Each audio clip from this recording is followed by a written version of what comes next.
All right, everyone. Today we're going to go through some of the instrumentation on this 2023 Lincoln Corsair.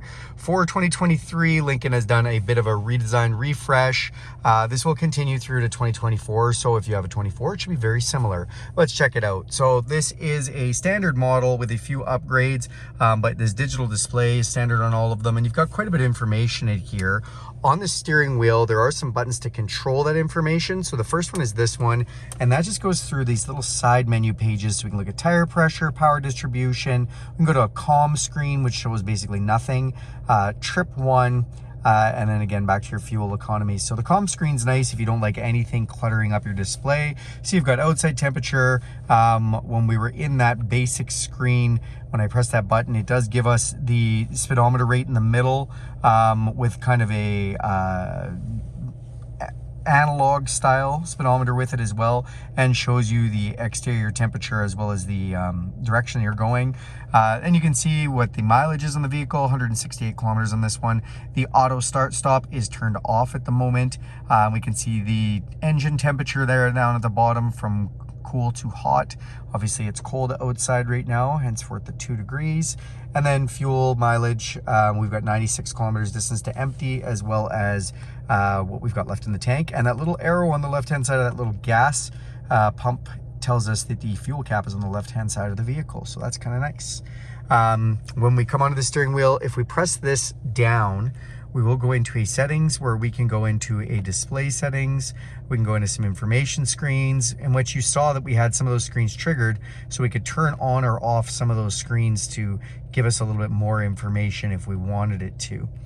And then we can have the speedometer miles an hour, or we can add the tach to our display. You know, it gives a little bit more cluttered view again, but now you can see we've got speedometer on that side and tach on that side. So if you're wondering why your display looks more like this, that is probably why.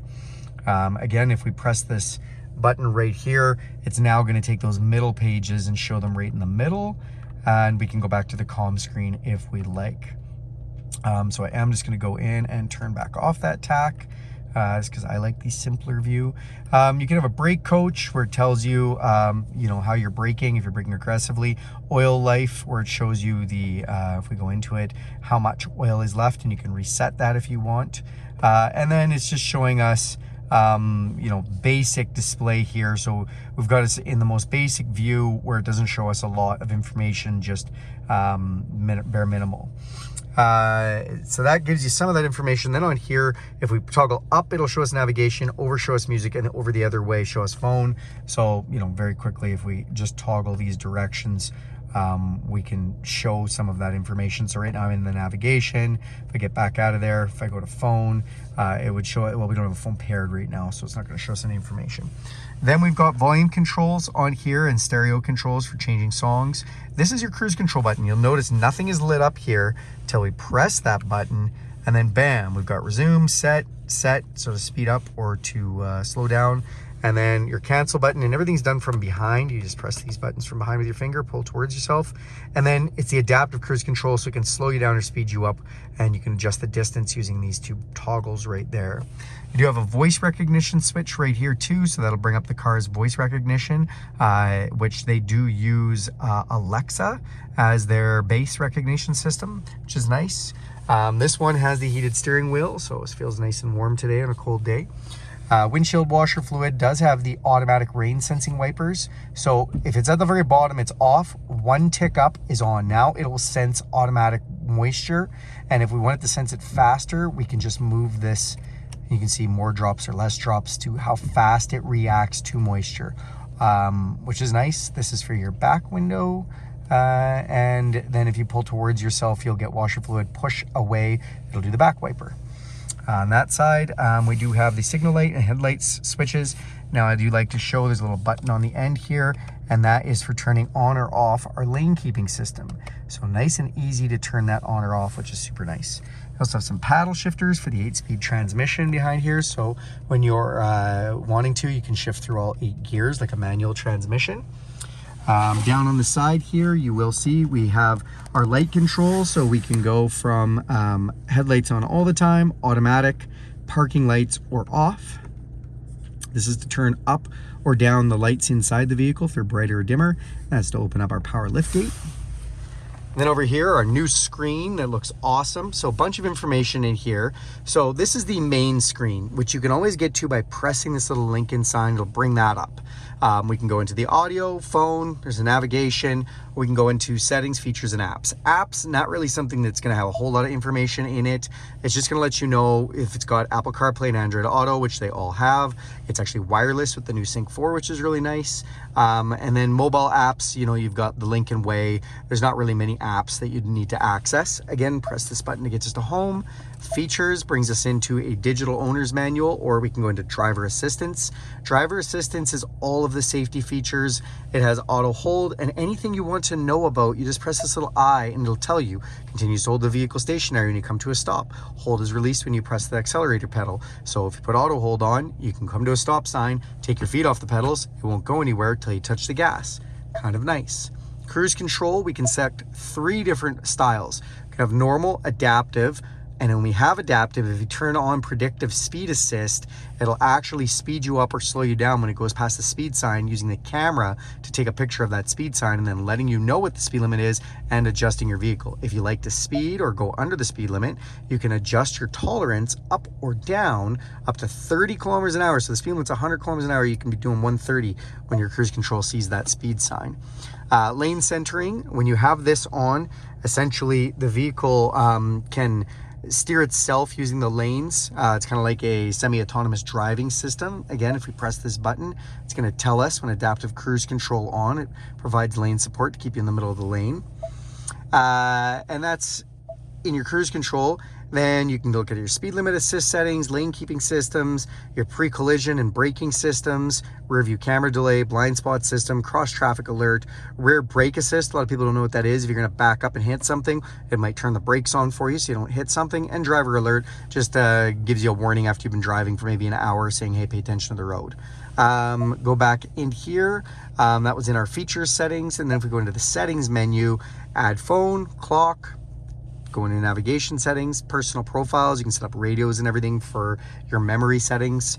Go into sound settings. General brings us into all of our units of measurement, as well as the master reset.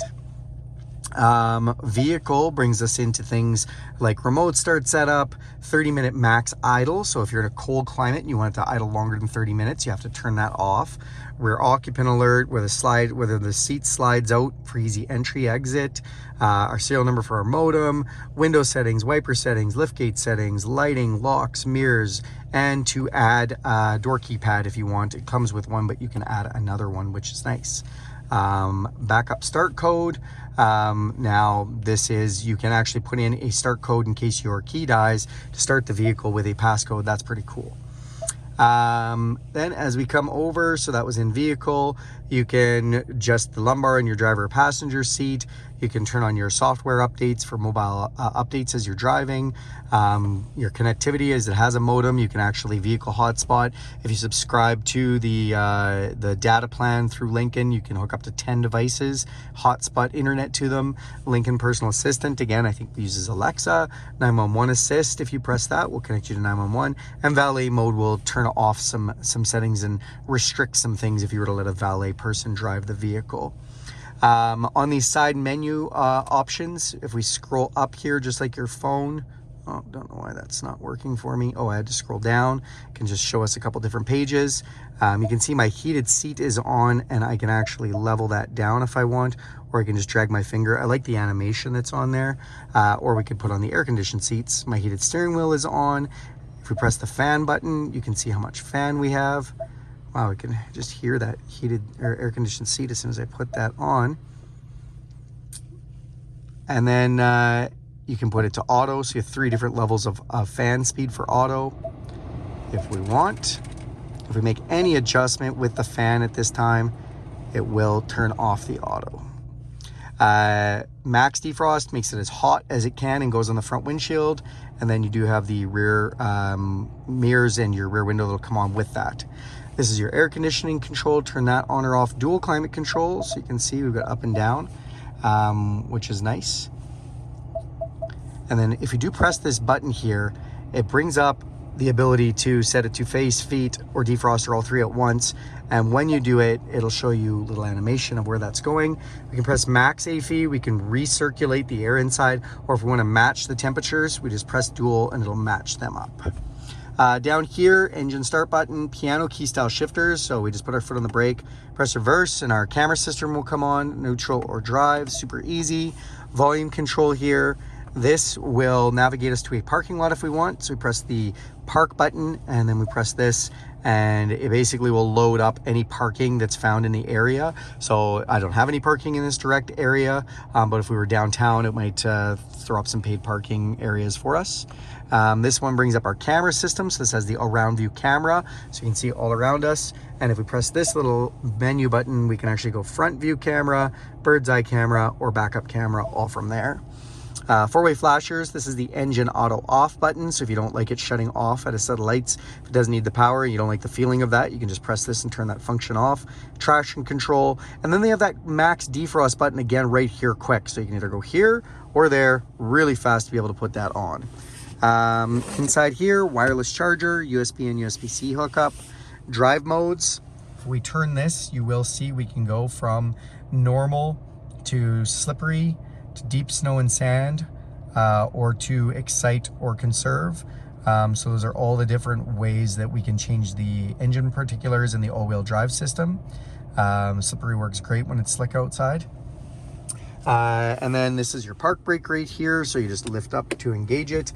And then it says you have to put your foot on the brake and press down to disengage it. Lights inside the cup holders. Come up top, electrochromatic auto dimming mirror. We've got some LED lights right here, map lights, which are really nice. You can turn on them all from this button or just press them individually. Open up our power sunroof and power shade buttons. See that sunroof right there? Got our sunglasses holder. And last but not least, these are garage door openers. So you can program up to 3 different garage doors for your home. That is a nice little tutorial video for you guys on the new Corsair. Thanks a lot for watching this video. Do me a huge favor, click subscribe to this channel. If you want to see more videos like this one, give it a big thumbs up and go ahead and hit that bell icon. You'll be notified every time I make a video. And yeah, thanks everyone. Have a great day.